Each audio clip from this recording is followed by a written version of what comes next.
ఆయన కృప. ఏదైనా పెళ్లి, ఏదైనా చక్కగా శుభకార్యం జరిగిందా? ఆయన కృప. ఏంటి ఈ మధ్య పిల్లల్ని బాగా చదివించుకున్నావంట? ఆయన కృప అండి. ఏంటి ఈ మధ్య చక్కగా ఇల్లు కట్టుకున్నావంట? ఆయన కృప అండి. ఏంటి ఈ మధ్య చక్కగా ఆరోగ్యంగా ఉన్నావు, చక్కగా చూడటానికి బాగున్నావు? ఆయన కృప అండి. ఏమండి? ఏంటి ఈ మధ్య చక్కని పెళ్లి చేసావంట? ఆయన కృప అండి. ఏంటి భార్యాభర్తలు ఇద్దరు చక్కగా సంతోషంగా అన్యోన్యంగా ఉన్నారు? ఆయన కృప అండి. ఎప్పుడు కూడా ఆయన కృప నీ నోట్లో ఉండాలి, నీ మాటలో ఉండాలి. అది నువ్వు నిజంగా నీ గుండె ద్వారా నమ్మాలి. ఆయన కృపని నమ్మాలి. ఈరోజు నేను దేవదాసుడుగా నేను అదే నమ్ముతున్నాను. నా శక్తి వల్ల కాదు, బలం వల్ల కాదు, జ్ఞానం వల్ల కాదు, ఏది లేదు. నథింగ్. నిఖిల్ = 0. ఏం లేదు, దేవుడు మాత్రమే.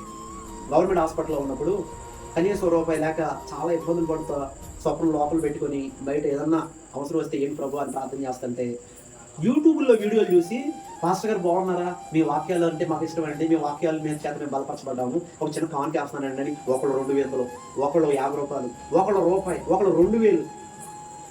ఆయన కృప కదా, ఆయన కృప కదా. ఏ పాటి వాడినని నేను, ఎంత అర్హత ఉందని, ఏమిచ్చినా ఆయన రుణం తీర్చుకోలేం కదా. సహాయం అలా చేస్తాడు, ఎలాగైనా సహాయం చేస్తాడు, ఎలాగైనా సహాయం చేస్తాడు.